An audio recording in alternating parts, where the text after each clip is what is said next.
recordei Jesus sentado, pastoreando as ovelhas, com esse salmo. Salmo 119, 105.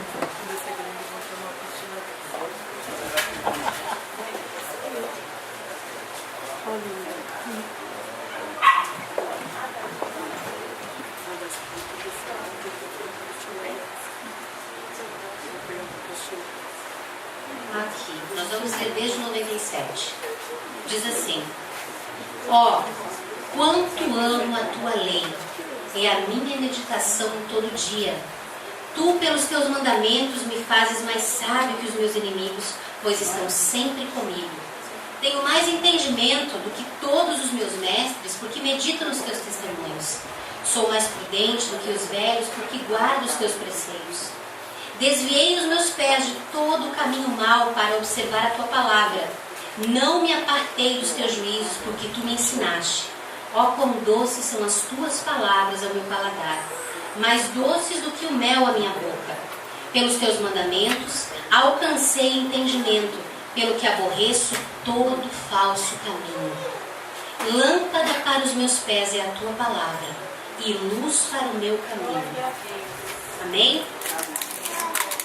Lâmpada para os meus pés é a tua palavra, e luz para o meu caminho. Como é importante nós compreendermos a luz e que lâmpada, que luz, que caminho. Em várias ocasiões na Bíblia percebemos a necessidade de se levantar dois tipos de altares: um escondido ou íntimo e o outro público ou festivo. Um para Deus, som.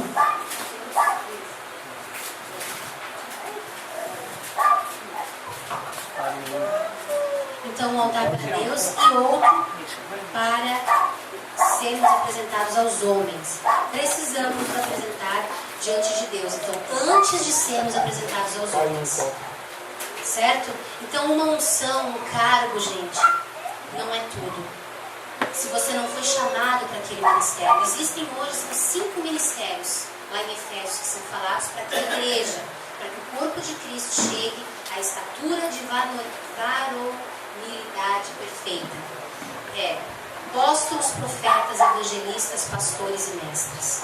O corpo precisa desses 5 ministérios para poder ter uma mão forte e poder bater, apagar, destruir as obras de Satanás. Então isso mostra o quê? Que nós precisamos uns dos outros. E não adianta eu almejar um cargo se eu não fui chamado. A Bíblia também fala que nem muitos, nem todos queiram, almejem o episcopado. Quem almejar, grande coisa faz, é maravilhoso. Mas não queira mais do que foi chamado. Porque a quem muito é dado, muito é cobrado. Então nós aqui, tudo obrigado, gente. Tudo aquilo que Deus tem derramado e tem nos dado como entendimento, como sabedoria, naquele dia nós vamos dar conta do que fizemos, de como agimos, de como procedemos. Não é brincadeira, é sério. É temor e tremor. O bicho vai pegar. Mas se a gente começar a viver isso aqui, vai ser tão lindo, vai ser tão maravilhoso. Certo? Então olha só, a afirmação dos homens não vale muita coisa quando não temos a aprovação divina. A vida íntima com Deus sempre precede a vida pública com os homens. E não é o que geralmente acontece. A gente almeja primeiro aparecer, né, porque é o que a gente aprendeu, para depois ter uma vida com Deus. Mas a gente deve buscar primeiro essa intimidade. Sempre que invertermos essa sequência, transgredimos esta lei. Aqui entendemos porque tantas pessoas, da mesma forma que se levantam com uma aparência que impressiona, subitamente desaparecem. Sem uma vida íntima com Deus, agregamos uma inconsistência que mais cedo ou mais tarde nos fará vítimas da vida pública e da imagem que tentamos sustentar perante as pessoas. Esta foi a terrível transgressão de Saul, que o desqualificou como rei. Todos aqui conhecem a história de Saul, certo? Ele recebeu uma ordem de Deus através de Samuel, não cumpriu com a desculpa: mas eles pediram para mim, né? A gente podia sacrificar as melhores ovelhas, o melhor gado para Deus. Não era uma boa desculpa? Mas não era obediência. Não era fazer o que Deus tinha dito para te fazer, para ele fazer. E ele perdeu o reinado por causa disso. De querer agradar os homens e esquecer de agradar a Deus. Então vamos lá. Vamos começar ali, gente, na apostila. Motivações e princípios. Sacrificando no altar íntimo, nós revelamos nossas motivações e sacrificando no altar público, expressamos nossos valores e princípios. Deu para entender? Vamos ler de novo. Sacrificando no altar íntimo, nós revelamos as nossas motivações para Deus. Mas sacrificando no altar público, nós expressamos os nossos valores e princípios. Quando eu sacrifico o meu eu publicamente, eu mostro quem eu sou em Deus. Quando eu escolho morrer para que ele cresça, quando eu escolho ontem, que nem eu falei para vocês, né, que eu te odeio, mas eu te amo. Eu te odeio, mas eu te amo. Isso aconteceu dentro da igreja. Não foi no altar, foi no meio das pessoas. Muitas pessoas viram eu me humilhando para aquela moça. Eu não sei o que eles pensaram. Mas não importa. Importa que Deus disse para mim, vai até ela e faça. Vai até aqueles que Deus te mandar ir e faça. Não deixa para amanhã o que você pode fazer hoje. Não faz isso. Nosso crescimento espiritual depende dos passos de obediência que a gente dá. Quanto mais eu obedeço, daí eu digo, Senhor, me dá fé. Daí Deus pergunta, para que você quer fé? Ah, fé. Já se perguntou para que precisa de fé?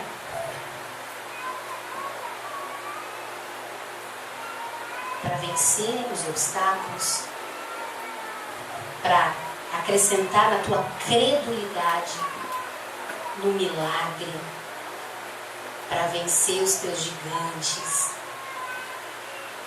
Só que se eu preciso de mais fé, eu tenho que botar essa fé em prática, senão eu não preciso, tá bom já o que eu tenho. Então não adianta pedir mais fé se você não vai praticar essa fé. Daí você está no seu trabalho e Deus diz assim, o teu chefe te diz assim, manda dizer que eu não estou. Sangue de Jesus, depois já começa a orar, né? Meu Deus, como assim? Não, mas ele é autoridade aqui. Ó, desculpa que o povo tem dado. Pode ouvir todo mundo aí. Ele é autoridade. Deus disse que eu tenho que honrar minhas autoridades. Daí você vai e diz, ele não tá. Mentiu, pecou. Ué, mas ele não é uma autoridade? Peraí, gente, você está fazendo algo que está transgredindo com as escrituras. Você não tem autoridade para fazer isso. Daí Deus te diz assim, não, diz para ele que tu é cristão e que tu não pode mentir. Ele vai me mandar para a rua. Ou você crê no teu Deus, ou você crê no teu braço. Maldito o homem que confia no homem que faz do seu braço a sua força. Deus está falando de crer nas suas próprias convicções e fazer aquilo que você acha. Então você vai dizer para o seu chefe, olha, não posso. Os meus princípios não permitem. Se ele te mandar embora, ele perdeu um funcionário excelente, porque se eu fosse chefe dessa pessoa, mesmo no mundo, eu ia achar muito bom, poxa, eu posso confiar realmente então nessa pessoa. Eu tive uma experiência de uma moça que eu ministrei e o advogado era daqueles bem, como é que chama? Bem corrupto, bem assim, sem escrúpulos. E ela, cheia das mentiras. Daí, tá, ela começou a falar a verdade e ele primeiro ficou meio assim. Ela pensou, meu Deus, vai ser demitido. Passou um mês e ele disse, poxa, que bênção. Estou tão feliz com o teu trabalho. Em ti eu sei que eu posso confiar nela, não. Que era uma outra secretária. Então ela ganhou o chefe. E Deus faz isso, gente. Honra o teu Deus que ele vai te honrar. Tem outras coisas que se fazem em nome da suposta autoridade. Daí serve, né? Quando é para honrar a autoridade dentro da igreja, que é a autoridade de Deus e tal, Daí alguma desculpa para não honrar. Mas no trabalho não, porque daí mexe com dinheiro, né? Vou ser demitido e tal. Gente, princípios e fundamentos não podem ser rompidos por nada. Você é obreiro do Senhor, você tem um chamado. Mais importante do que qualquer coisa é o teu Deus. Não importa o que aconteça. Princípios e fundamentos em primeiro lugar. Amém? Amém. Glória a Deus. Então olha só. Da mesma forma que é fácil perceber os valores e princípios de uma ação, pode ser extremamente difícil descobrir a motivação. Por mais que as nossas motivações sejam certas, se o princípio é errado, o resultado será morte. Igualmente, por mais que agimos como o princípio correto, porém se a motivação é errada e corrompida, o resultado também será morte. Davi teve uma motivação correta ao trazer de volta a arca para Jerusalém, porém agiu com o princípio errado, colocando-a nos ombros de bois e não nos ombros dos sacerdotes. O que aconteceu? Uzá foi segurar, morreu. Morreu. Meu Deus, ele foi segurar, ia cair no chão, ia trumbicar tudo ali. Não foi uma boa motivação, uma boa intenção? Morreu. Tocou na santidade, tocou no princípio, tocou no fundamento. Não é de qualquer jeito. Ele tratou comum o que era santo. Será que nós temos tratado comum aquilo que é santo? Está acostumado com a igreja, com aquilo que é. Então está tratando comum aquilo que é santo. Cuidado. Se você tocar na santidade de Deus, você pode morrer. E eu estou falando literalmente. Nós conhecemos uma mulher de Deus, eu falei dela, a missionária Ana, e ela veio trazendo algumas novas para nós. Umas novas de, assim, temor. Pessoas que têm brincado com Deus, literalmente têm morrido. Algumas levadas por Deus antes de se perder, outras não. Outras têm sido ceifadas por Satanás, porque têm brincado com Deus. Muitos têm brincado com Deus. Então não há mais tempo de brincar. Deus é santo, Ele é papai, Ele te ama, mas Ele é santo. A gente sempre fala de amor, de amor, de amor, e Ele é amor, gente. Meu Deus, se Ele não fosse amor, eu estava morta embaixo de 7 palmos de terra há muito tempo. Eu não merecia estar aqui, mas Ele escolheu me amar e me chamou. E hoje eu estou aqui. Só que não adianta brincar. É chegada a hora de tomarmos algumas decisões em situações pessoais. Cada um. Certo. Ali, o altar escondido e o altar público. O altar secreto do quarto e a recompensa pública que vem de Deus. Mas tu, quando orares, entra no teu quarto e, fechando a porta, ora teu Pai que está em secreto. Teu Pai que vem em secreto te recompensará publicamente. Mateus 6,16. O quarto pode ser definido como qualquer lugar onde, rotineiramente, desfrutamos de uma privacidade com Deus. Dentro do quarto somos nós mesmos, exercitamos total transparência e podemos derramar o nosso coração com sinceridade. Então o altar é o lugar onde a nossa vontade é quebrantada e simplesmente damos a Deus tudo o que Ele está pedindo. É um lugar de sacrifícios, onde oferecemos a Deus algo que nos custa e que lhe é agradável e verdadeiro. A palavra sacrifício, que segundo o dicionário de Strong, vem da palavra raiz tuo, que significa sacrificar, imolar, assassinar, matar, abater. Palavra raiz do hebraico. Entendemos então o quão importante é matar o nosso eu para que Jesus cresça em nós e possamos obedecer a sua doce voz.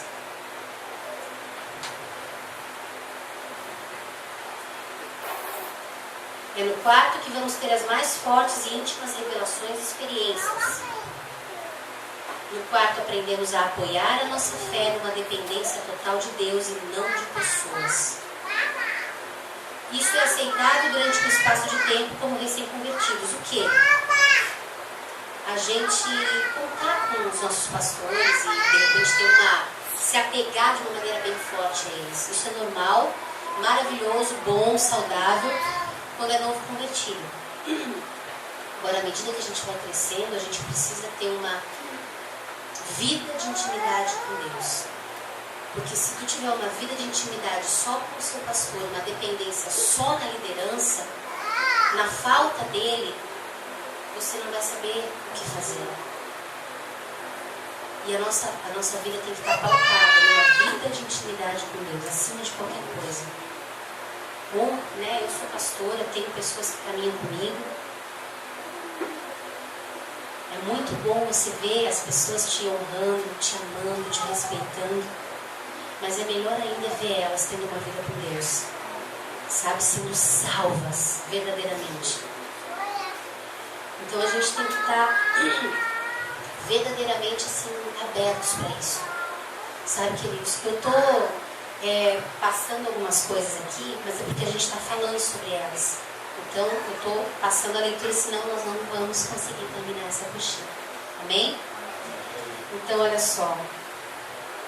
O altar secreto do quarto e a recompensa pública que vem de Deus. A gente viu isso agora, né? Agora a gente vai vir aqui, ó, falando o campo das ovelhas e o campo de batalha, ok? Disse mais Davi, o Senhor que... Qual é a página? 12? Isso? A minha é 18, gente, mas não é 18, vamos lá. O altar escondido e o altar público é uma página para frente, provavelmente. Ó, 11? 13, pronto. O campo das ovelhas e o campo de batalha. Disse mais Davi, o Senhor que me livrou das garras do leão e das garras do urso, me livrará da mão deste filisteu. Então disse Saul a Davi, vai e o Senhor seja contigo. Aqui temos o altar solitário do campo das ovelhas, precedendo o testemunho no campo de batalha. Então, o que quer dizer aqui? Que para Deus te levar para o campo de batalha, não é certo que você foi impulsionada por Deus para quê? Para ter a vitória necessária. Davi estava lá com as ovelhas dele sozinho. E ele teve o quê? No momento ele louvava Deus, ele cuidava das ovelhas, ele botava as ovelhinhas no colinho, ele abraçava. Imagina quanto tempo ele teve para estar com Deus. E ele usava isso realmente para estar com Deus. Veio o leão, veio o urso, ele abateu no nome do Senhor e depois ele foi lá e venceu o gigante Golias. Então sempre que Deus tem uma batalha para você, Ele primeiro vai ter um tete a tete contigo. Para gerar o que em você? Confiança. Que em seguida vai gerar obediência. Senão a gente não consegue obedecer. Se você não confia, você não obedece. Certo? Então a gente sabe que o quê? Davi era um Zé ninguém conhecia. De repente todo mundo olhou para Davi. Por quê? Por causa dos momentos de intimidade dele com Deus. Ele sabia quem ele era. Ele não precisava de alguém dizendo quem ele era. O Deus dos céus e da terra sabia quem ele era. É isso que tem que importar para mim e para você. Não importa se São Vicente não te conhece, se você não está nos canais de televisão gospel, se você não está estampado com a sua cara nos CDs, conhecido, não importa. Você tem que ser conhecido em 2 lugares, se você quer saber: no céu e no inferno. Tem um outdoor desse tamanho lá no inferno, escrito: procura-se ela, tá? Viva ou morta. Se pegar viva, tortura. Se morrer, não adianta mais. Não, porque daí eu parei de incomodar o inferno, né? A gente tem que ficar vivo até quando Deus quiser. Mas enfim, tem que ter esse outdoor lá no inferno. Tem que ter. Se tu não está incomodando o inferno, tem alguma coisa errada. Se ninguém está te caluniando, se ninguém está falando mal de você, se ninguém está, etc, tem alguma coisa errada. Aleluia! Glória a Deus! Tem um acordo de paz com o diabo, né? Tem crente que tem, você sabe? Ó, não te incomodo, tu não me incomoda, e tá beleza. Eu vivo a minha vida aqui no banco, né? Sento, levanto, vou, volto. Beleza. Daí vou pro céu aquele dia, tal, jura, né? Pense, bota os dois um na frente do outro. Tá ele lá, o crente, né? O bode. Já pensou como que vai ser aquele dia? Bodes e ovelhas, essa separação? Quantos anos, quanto olho esbugalhado, quanto... Eu, na fila dos bodes, mas eu sou tão santo. Tem até uma canção, né, que é baseada na palavra do Ricardo Robortella, que fala dos bodes e das ovelhas. Meu Deus, aquilo ali é tremendo. Eu quero ser ovelha, tá? Tá bem? Amém. Ovelhas, né? Do ladinho das ovelhas, do lado direito. Não é do lado esquerdo. Então, a gente precisa ter esse altar com a presença de Deus. Nada de acordos com o inimigo. Entendeu? Inferniza a vida dele. Deixem o diabo endemoniado. No nome de Jesus. Né? Não vamos deixar ele deixar as pessoas endemoniadas, não. Vamos nós com a nossa vida no altar. Nossa santidade. Aprovados por Deus. Na presença dele. Autoridade. Sem medo. Entendeu? Vida no altar. Sai. Vida no altar. Não é assim. Ele venceu. Ele me curou. Não vem quem quer botar a mão na ferida. Tira em nome de Jesus. Aqui, nessa cicatriz, quem toca é o meu Deus. Porque Ele fez a ferida e Ele ligou. Nós temos que aprender a nos manter livres e libertos. Porque Jesus nos liberta. E daí, por que isso está me incomodando de novo? Porque você não se posicionou. Então nós temos que aprender a nos manter libertos daquilo que o Senhor já nos libertou. Amém? O altar escondido dentro do Jordão e o memorial fora do Jordão. O Jordão é o limite da mudança. É quando você sai do deserto e passa a conquistar e desfrutar de um território onde as promessas de Deus vão se cumprir. Do deserto, ou você sai aprovado, ou você não sai. Morre. O Jordão é para aqueles que não só saíram do Egito, mas que também abandonaram a mentalidade de escravos. O Jordão também comunica o sentido real do arrependimento. Atravessar o Jordão é isso.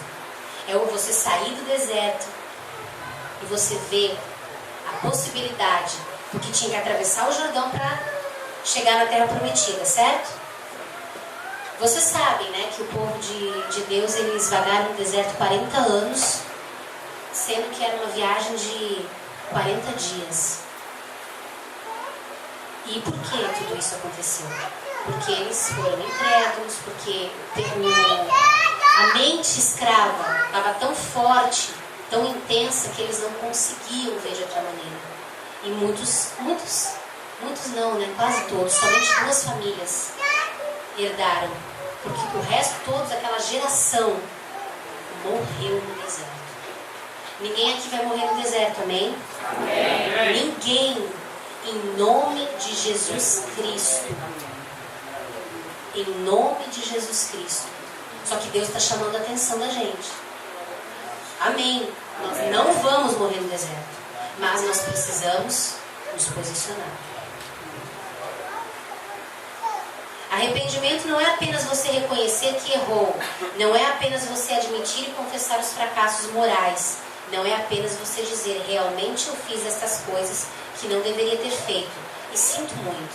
Na verdade, nenhuma dessas situações definem o arrependimento. Confundir confissão com arrependimento é um grave erro. Como você já deve saber, arrependimento é traduzido originalmente da palavra grega metanoia, que significa mudança de mente e propósito. É quando você resolve mentalmente e com absoluta determinação: este erro que eu fazia, não faço mais. Isso é arrependimento. Mas daí eu fiz de novo. Deus sabe no coração, a tua motivação. Se você se arrependeu ou se você só teve uma... Qual que é a palavra? Remorso, obrigada. Lembre-se que Ele é onisciente, onipotente e onipresente. Eu posso não saber, mas Ele sabe. O teu pastor pode não saber, mas Ele sabe. Então vamos lá. Continuando. As tentações a que eu cedia, minha vontade, não vou ceder mais. Nem que tenha que suar sangue. Mudei minha motivação, disposição, direção e mentalidade. Esta é a genuína dimensão do arrependimento. Esta decisão interna de mudança estabelece uma nova direção que nos reconcilia com a verdade e o propósito de Deus. A inconstância é substituída pela firmeza e pela determinação. Um novo posicionamento que concorda com a vontade divina é firmemente estabelecido. Somos conduzidos a vitórias inesperadas e surpreendentes. Quando você muda, quando você vence o seu Golias, o que vem depois? Vocês lembram de grandes vitórias, de grandes coisas que Deus fez? Eu era tímida, hoje eu consigo subir numa plataforma e falar. E ficar feliz com isso. Antes eu chorava de medo. Isso é uma vitória. Talvez não para vocês, mas para mim foi. Louvar o Senhor, antes para mim era vergonha. Porque cada vez que eu subia na plataforma, minha perna dava pulo dessa altura. Eu já contei isso para alguns aqui. Era horrível.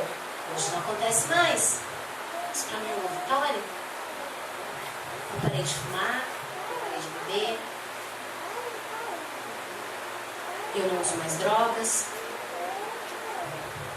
Quanta escravidão ficou para trás. Isso é uma vitória.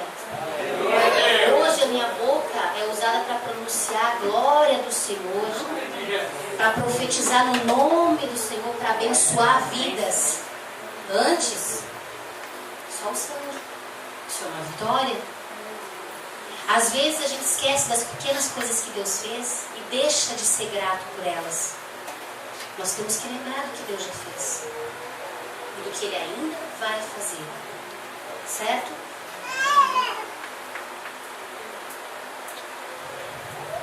Isaías 4:9. Amontoou Josué também 12 pedras no meio do Jordão, no lugar em que pararam os pés dos sacerdotes que levavam a arca do pacto.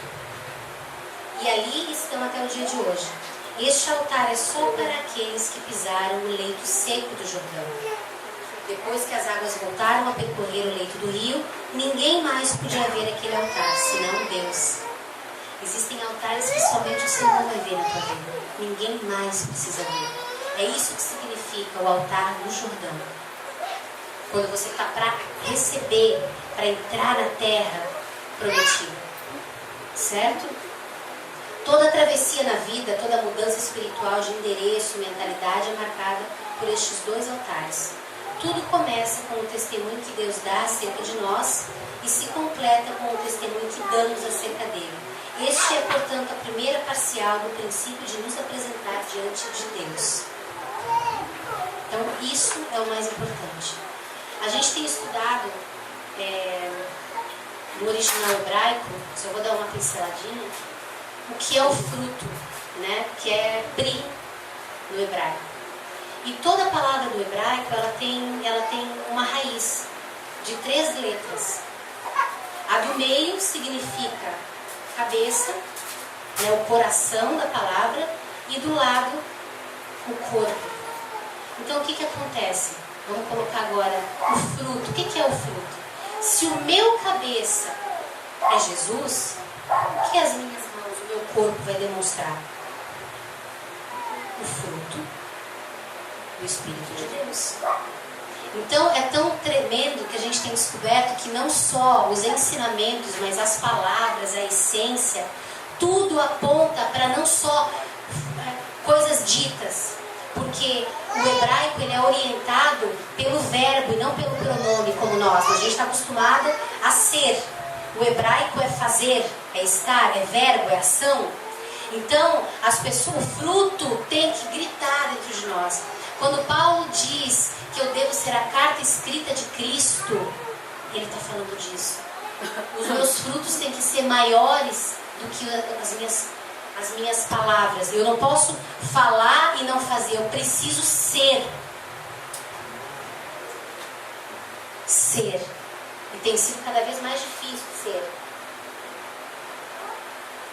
No mundo em que as coisas estão sendo corrompidas, né? Estão sendo transformadas. Então, olha só, ali no capítulo 2, gente. Procura apresentar-te aprovado como obreiro. Acharam? Parte 2. Antes de ser um obreiro, é também necessário estar aprovado. Como observamos no título acima, a palavra aprovado procede da palavra obreiro. Obedecer esta sequência é essencial. Uma pessoa que não está aprovada pode comprometer não apenas a sua vida, como também a obra que ele realiza. Eu falei da imposição de mãos, né? É uma das coisas. Esta segunda situação aborda a necessidade de uma qualificação. O ponto de partida da obra de Deus são as nossas motivações. Em primeiro lugar, precisamos alinhar o nosso perfil motivacional com o temor de Deus. Em segundo lugar, estarmos aprovados e só então desempenhar o nosso serviço no Senhor. Em se tratando de servir a Deus, o mais importante não é fazer, mas deixar Deus fazer em nós. A gente ouve muito assim, eu vou fazer a obra de Deus, eu vou fazer a obra de Deus, eu vou fazer a obra de Deus. Mas existe uma diferença entre fazer a obra de Deus para Deus e fazer a obra de Deus com Deus. Você tem feito a obra de Deus de que maneira? Através dele ou através de você? Na força do seu braço. Motivações. Certo? 1 Coríntios 3,9. Porque nós somos cooperadores de Deus, vós sois lavoura de Deus e edifício de Deus. Tudo é de Deus. Então nós precisamos ser aprovados, certo? Aprovados nas situações diárias. Não é só dentro da igreja, lá fora, principalmente na nossa casa, no nosso lar, onde as coisas ficam mais estreitas, onde às vezes eu tenho que sofrer calado uma situação que eu não posso falar por causa do testemunho. Enfim, todos nós temos as nossas situações. Como que a gente tem reagido? A questão básica da aprovação. Gostaria de propor uma pergunta. Qual é a primeira coisa que temos que fazer para sermos aprovados diante de Deus?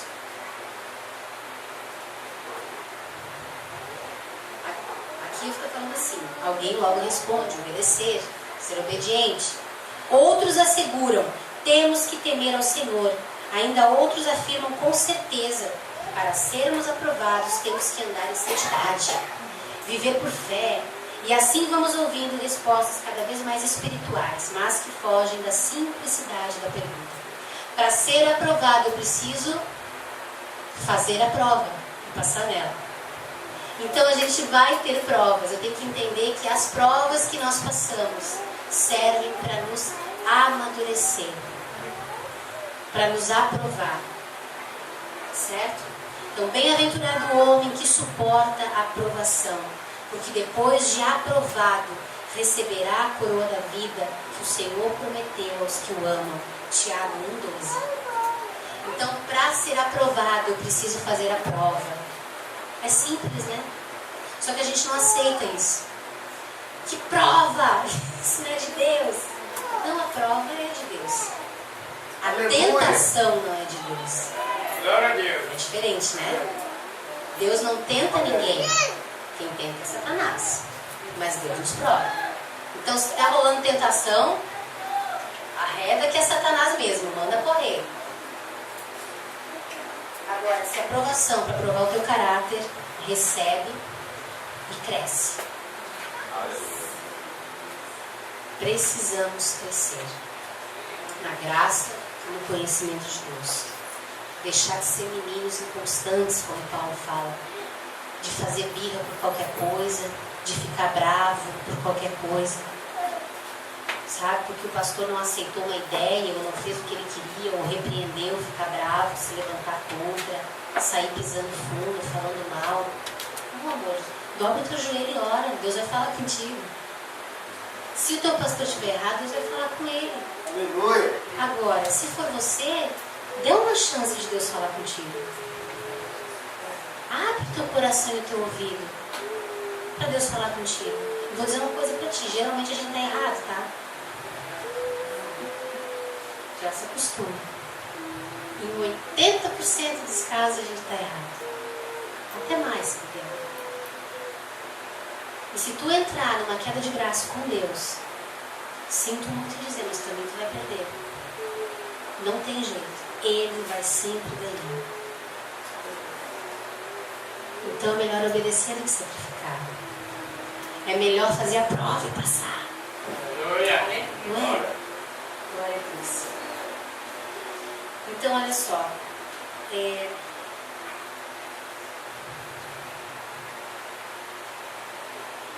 aqui. Se de fato almejamos ser um obreiro no reino de Deus, precisamos nos matricular na escola do Espírito Santo, tendo a disposição de sermos tratados e edificados pela palavra de Deus.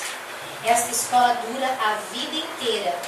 Não é possível. Que nem me deram, a missionária me deu o recado, né? Irmã, vai vir 2 ventos. Eu olhei para ela e disse, de novo? Não podia demorar um pouquinho mais. Mas está vindo vento, é porque vai vir bonança, entendeu? Porque tem bênção chegando. Então, vale mais a pena se alegrar e dizer, Jesus, prepara o barco. Fortifica as estruturas, para que eu passe pelo vento vitoriosa em nome de Jesus. Mais madura, mais firme, mais constante, mais certa, mais santa, mais obediente, ouvinte. Porque geralmente a gente vai para o quarto orar e começa com aquela lista, né? Daí Deus pensa assim, ela vai parar de falar, né? Nós mulheres principalmente, né? Que a gente gosta de falar. Ela vai parar de falar. Daí, amém, vai embora. Falou o tempo todo, disse um monte de coisa, não parou para ouvir. E aí? Mas é para os homens também, tá? Eu falei das mulheres, mas os homens também fazem isso. Eles falam menos, mas eles também falam. Esquece de parar para ouvir. Então, quando Deus começar a nos confrontar com essas motivações, a gente tem que estar dando ouvidos. Nossas motivações mais íntimas, nossa fé e perseverança, nossas convicções e sentimentos, nosso conhecimento, nosso chamado e ministério serão provados mediante toda sorte de circunstâncias especificamente contrárias. Um dia recebi a visita de minha pastora na minha casa e eu estava muito chateada e ela disse assim, Cristo, eu vou só resumir, você é uma falsa submissa. Eu disse o quê? Faço tudo que vocês mandam. Tudo. Fiz uma lista para ela. Poxa, volto toda segunda a segunda na igreja, oro, jejuo, estou nos propósitos, todos os estudos, não falta um culto. Como assim? Não recebo essa palavra, repreendido na minha vida em nome de Jesus. Olha, né? Sendo tratada. E ela foi embora, então tá, é tu e Deus. Fui orar. Meu Deus. Apanhei até o céu da boca. Deus falou para mim, você é assim. Você obedece, mas você arrasou no seu coração. Você reclama, você murmura, você fala mal, talvez não para alguém, mas no seu coração você murmura, você reclama. Daí, sabe o que eu fiz? Eu fui lá no ministério, chamei todo o corpo de obreiros, um grupo de louvor, pedi perdão para a pastora na frente de todo mundo, para cada irmão que tinha vivido aquilo comigo. A pastora falou, mas não precisa pedir. Eu falei, precisa, eles são o corpo de Cristo. Quando eu feri um, eu feri todos. São princípios que são vida, porque é um corpo. Experimenta, dá um chute aqui, ó, menino. Você não consegue nem abrir o olho de dor. Então, quando você fere um membro, uma parte do corpo, todo o corpo sente a dor disso. E Deus me mandou pedir perdão para todo mundo. Meu Deus, foi um quebrantamento, foi tão lindo que Deus fez naquele dia. Porque não foi só o que aconteceu comigo. Foi o que aconteceu com cada um, sabe? Porque daí todo mundo se começou a falar. E daí, meu Deus, pense. Veio coisa à tona que até Deus duvida. Mas Deus fez algo tremendo. Então, quando a gente se dispõe em se humilhar, quando a gente se dispõe em descer para que Ele cresça, esse é o princípio. Ele faz. Nós vivemos algumas situações aqui também, entre nós, de que a gente se expor em situações para Deus limpar o nosso interior. E isso a gente tem que estar fazendo quase sempre, que é possível, né? Então vamos lá, Romanos 8, 28. E sabemos que todas as coisas contribuem juntamente para o bem daqueles que amam a Deus, daqueles que são chamados por seu decreto.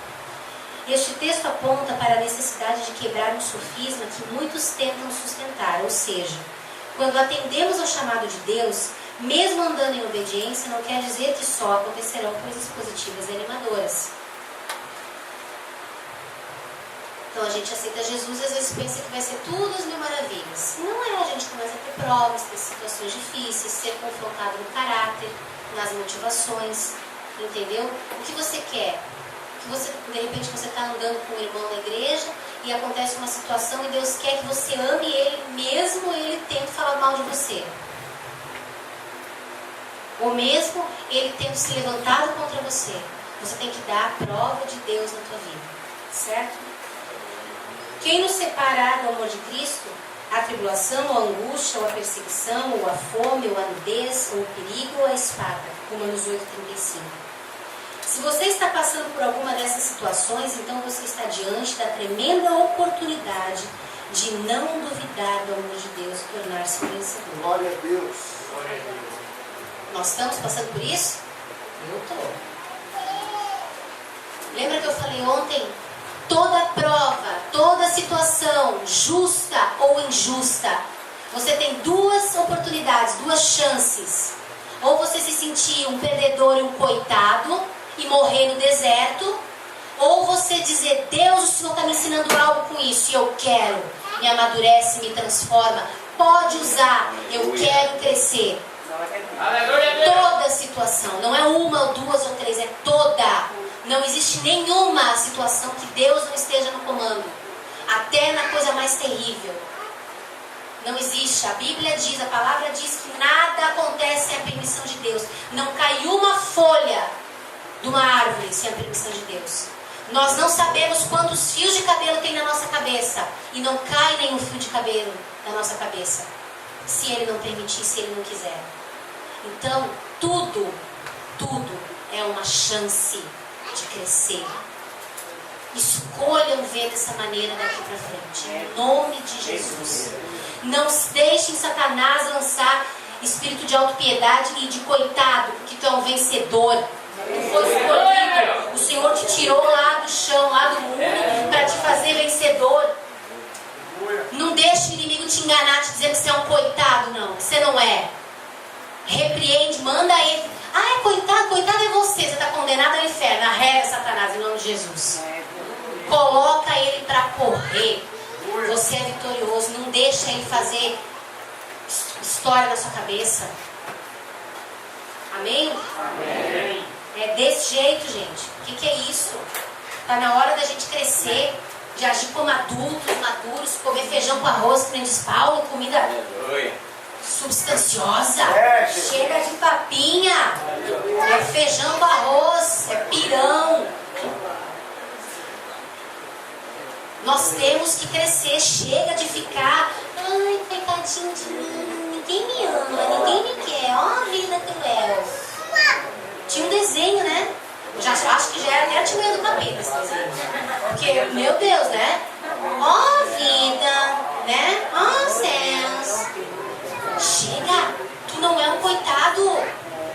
Tu é um vencedor, o Senhor te salvou, te libertou, derramou sangue. Ele te ama. Cara, que amor é esse? Ele te ama. Não aceita esses pensamentos que estão vindo agora na tua cabeça te dizendo, mas tu não sabe o que eu estou passando. O Senhor sabe. O Senhor sabe. Tá borrado? Meu Deus. Glória a Deus. Aleluia. Depois tu passa, pode Photoshop.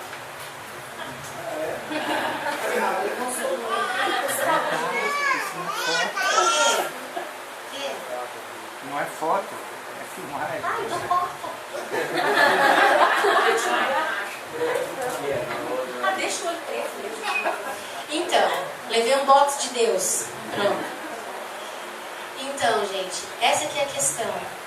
Tu é um filho de Deus. Tome posse da tua identidade, de quem tu és. E não fica mais com ó céus, ó vida, ó patente, muito pica. Ai, que horror, tá tudo dando errado. Ai, que horror. Meu Deus, nada acontece. Gente, como nada acontece? Você tá salvo? Verdade, sim. Ou não? Daí é os céus ou vida. Né?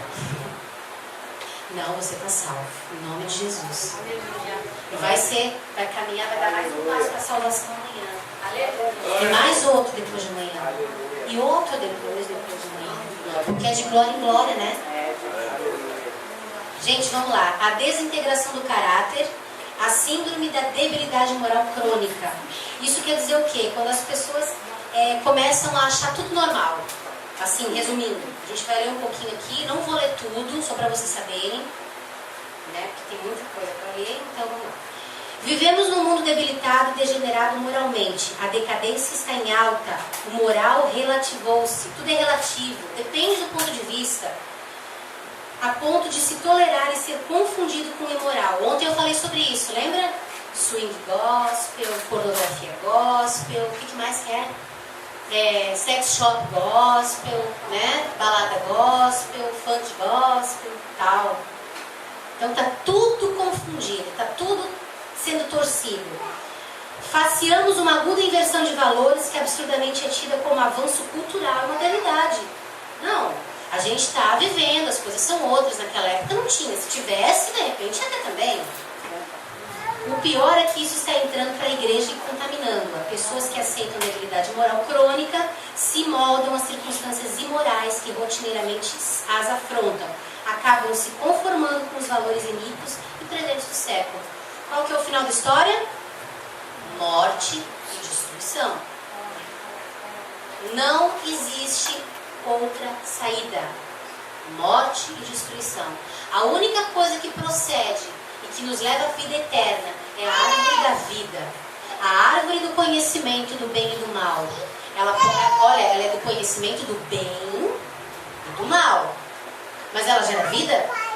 Ela gera morte e destruição. Então uma coisa aparentemente boa vai gerar o quê? Morte e destruição. Nada que não vier da árvore da vida, dos princípios e fundamentos contidos nas Escrituras, se estiver fora daqui, não procede de Deus.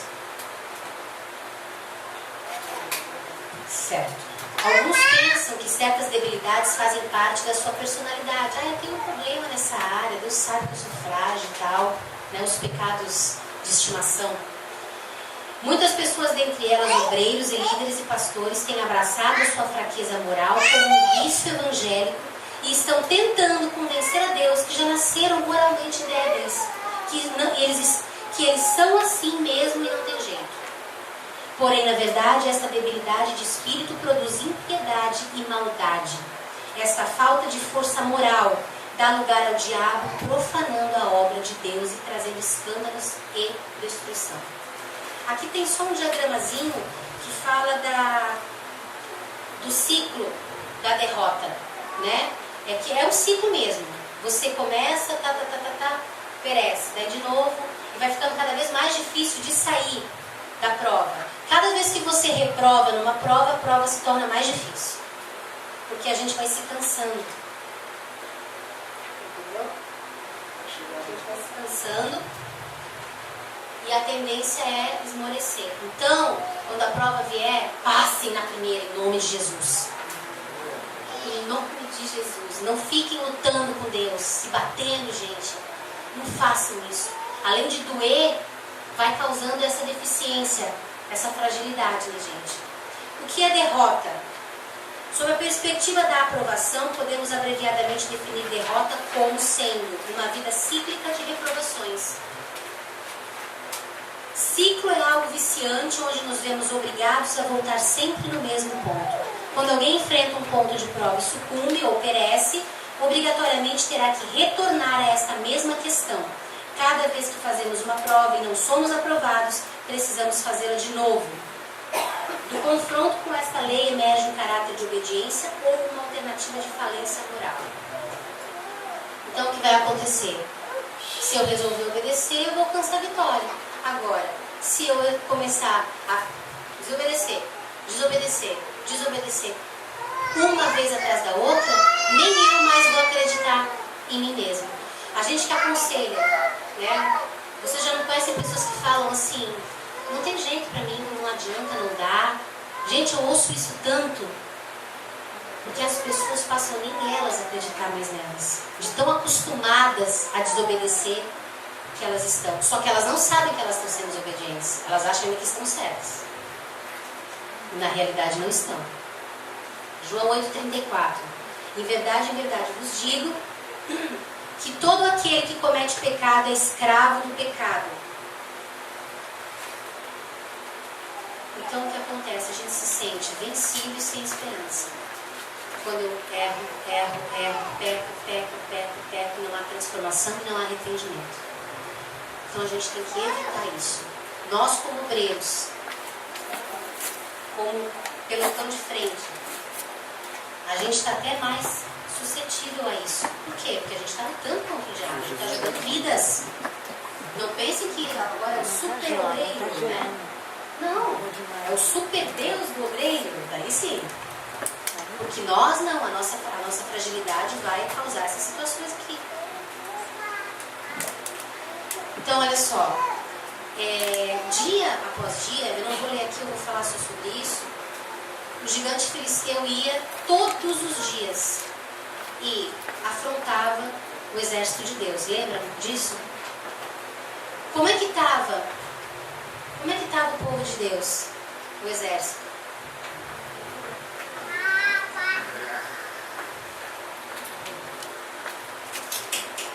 Desacreditado, frágil, com medo, apavorado, porque o cara era grande. Só que chegou um pequeno que sabia que o Deus dele era grande. E o que ele fez? Ele colocou o gigante para correr.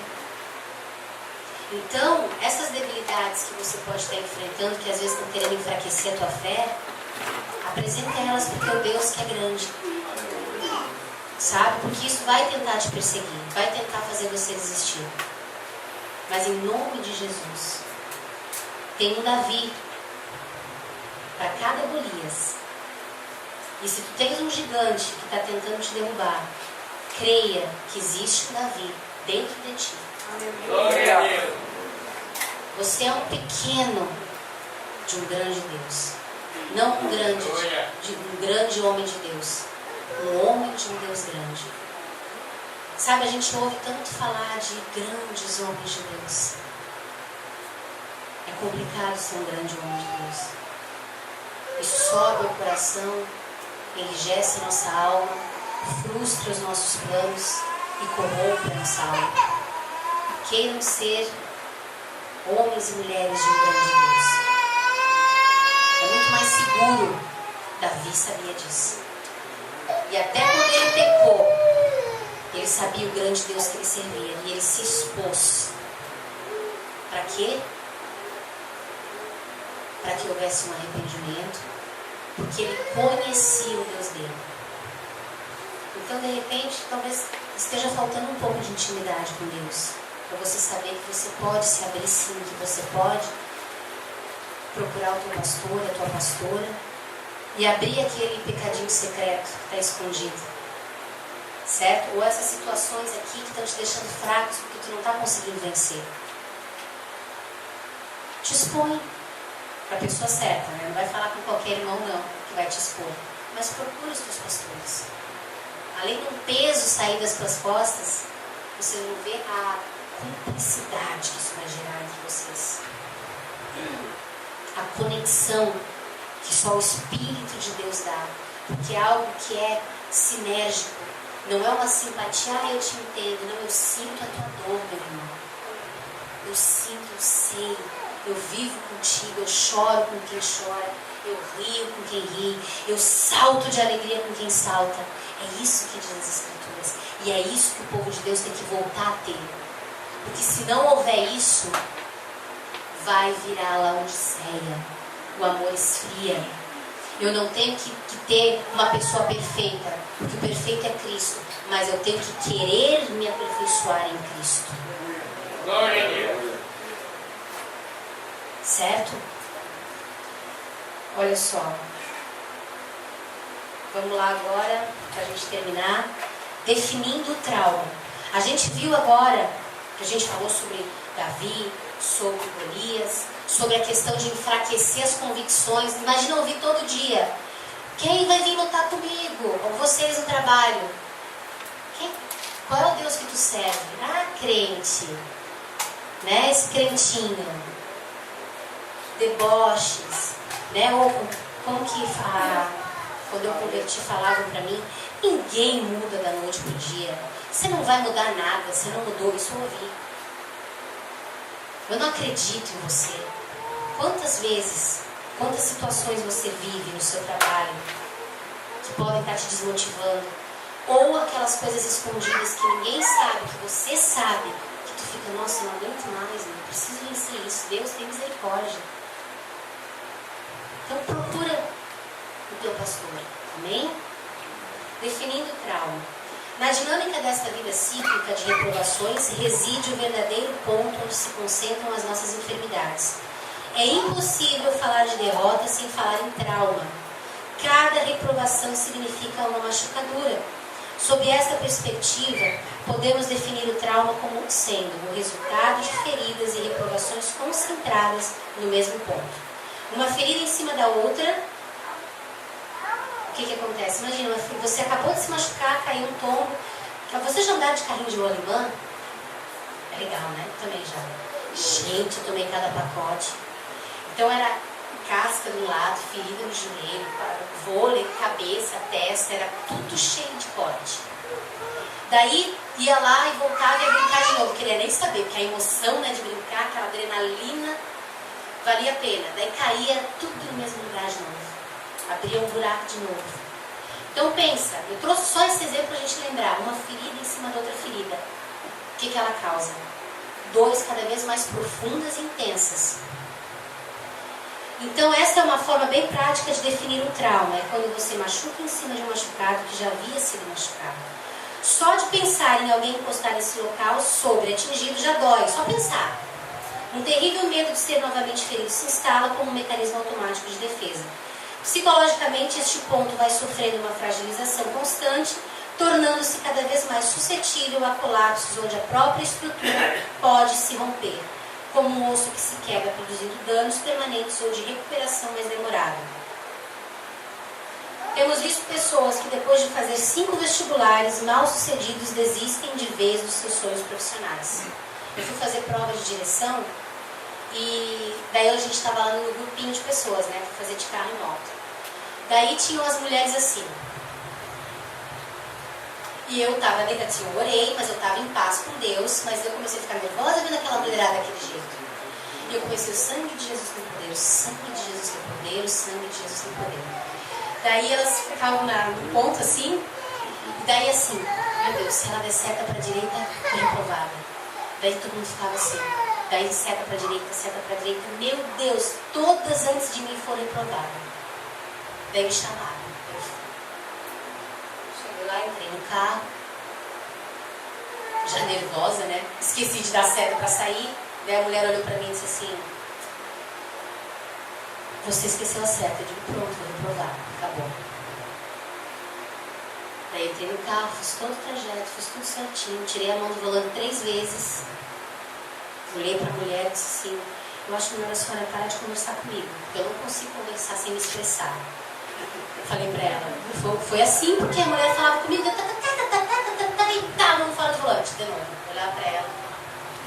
Só que ela não me reprovou, gente, glória a Deus. Deus foi muito comigo. Por quê? Uma seta errada e 3 mãos fora do volante, bombou, acabou. O resto deu tudo certo, mas isso aconteceu. Fui pro teste de moto, um monte reprovando, aquela cara de horror de todo mundo. Passei também, graças a Deus, foi muito tremendo. Agora, o que eu quero falar é do trauma. Essas pessoas já estavam na 5ª, 6ª vez que foram fazer a prova. Elas não conseguiam nem tirar o carro do estacionamento. E isso acontece com a gente quando a gente vai batendo nas mesmas situações. Dentro do ministério ou em casa. Não vencendo essas situações. Então, olha só. Tudo isso também descreve como se encontra a vida moral e emocional da maioria das pessoas. Na verdade, o que podemos constatar é que todos já lutaram ou estão lutando com áreas de trauma e derrota. Certo? Então, o que nós falamos hoje? A gente falou de situações que cada um de nós passa no nosso dia a dia. Às vezes, alguns pecados, né, de estimação, que a gente nunca teve coragem de confessar ou de falar para alguém porque tem vergonha. E Deus está dizendo o seguinte para ti: se você continuar escondendo, se você continuar passando a mão e deixando criar uma casca, o diabo vai sempre tocar nessa casca e vai tirar, não assim devagarinho que a gente fazia quando era criança, né? Vai arrancar de uma vez só. Então isso nunca vai cicatrizar. Deus está querendo o quê? Que nós nos exponhamos para que haja cura. Perdão de pecado é Ele, mas cura é aqui, ó, a nossa convivência com irmãos. Amém? Amém. Então nessa noite a gente vai parar por aqui, né? Eu vou fazer um resumo amanhã para a gente terminar, ver como é que nós vamos fazer, porque tem bastante coisa ainda. Mas eu quero dizer para ti, sabe, queridos, nessa noite, diante de tudo isso que a gente está vendo, que Deus compreende a tua situação, mas Ele quer fazer de você um obreiro aprovado para aquilo que está por vir, para aquilo que está acontecendo e que ainda não aconteceu. Não feche o teu coração. Não se esconda atrás dessas feridas. Muitas coisas vão ser difíceis de admitir. Foi difícil para mim admitir que eu era orgulhosa, que eu era uma falsa submissa, que eu era uma egoísta, que eu só pensava em mim e no meu umbigo, que o centro do universo era a Cris. Não, porque uma pessoa que pensa que todo mundo só fala dela, né? Ela é o centro do universo. Tanta coisa para os outros falar, vai ser só dela que vão falar.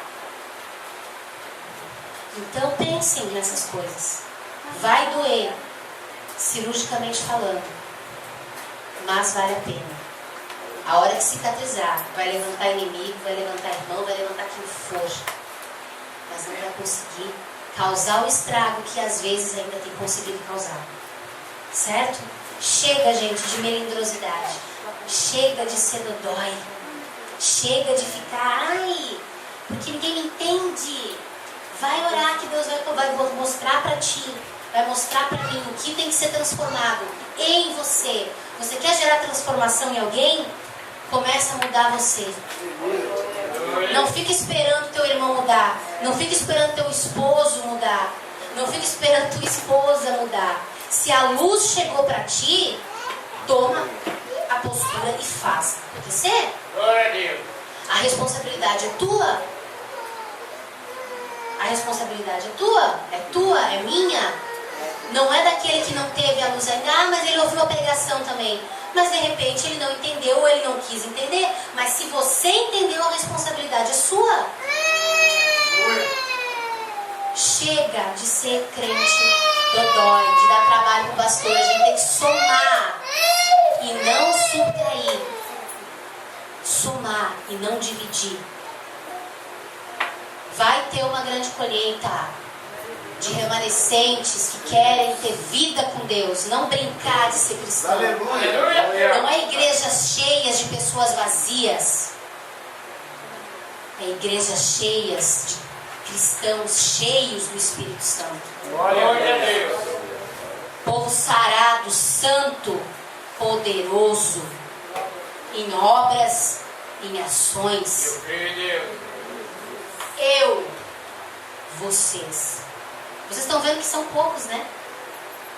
Não é muitos que querem isso, não. É difícil querer morrer. É difícil querer esse avivamento. Não é todo mundo que quer isso, não. Mas nós queremos, amém? Pense bem, ó. Você quer mesmo?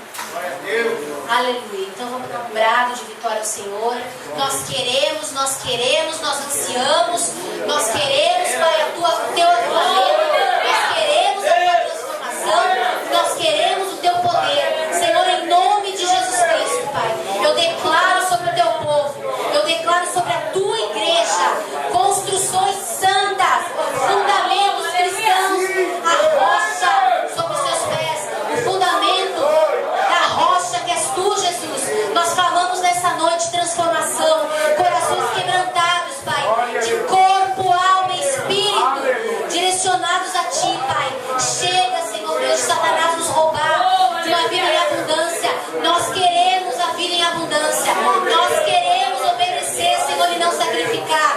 nós queremos, Pai, tudo que Tu tens para cada um de nós. Em nome de Jesus. Amém? Glória ao Teu nome, Pai. Uma salva de palmas para o Pai.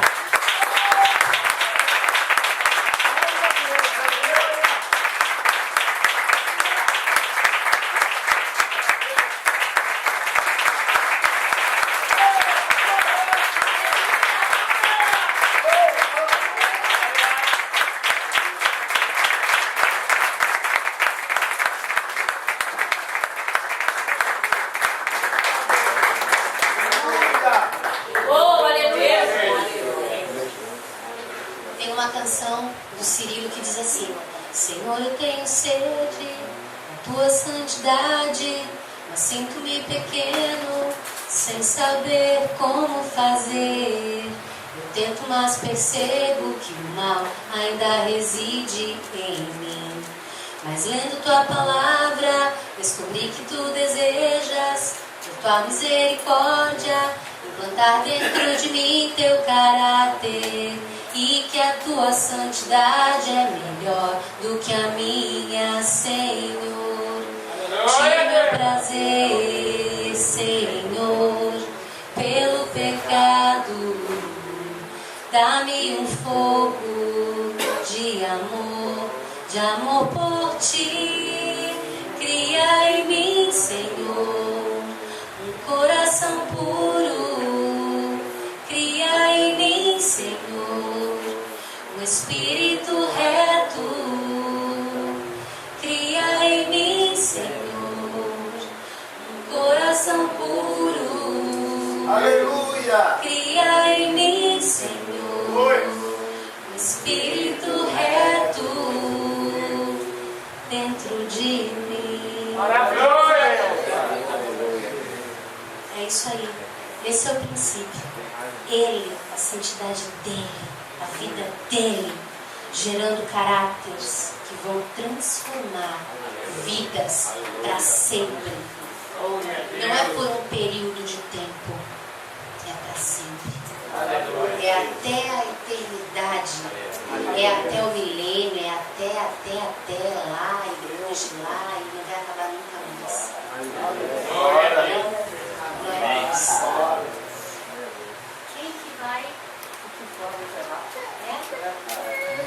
Pastor Flávio.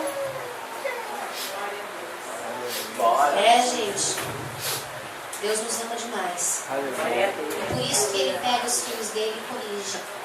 A gente está precisando de correção. Glória a Deus. Maravilhoso Deus. Amém, amados? Amém. Quantos podem glorificar o nome Glória a do Senhor? Deus. Vamos colocar em pé, em nome do Senhor. Nós vamos estar nos despedindo. Um abraço do seu irmão. Mais uma vez agradecendo ao empenho, ao esforço que cada um fez para estar aqui, juntamente com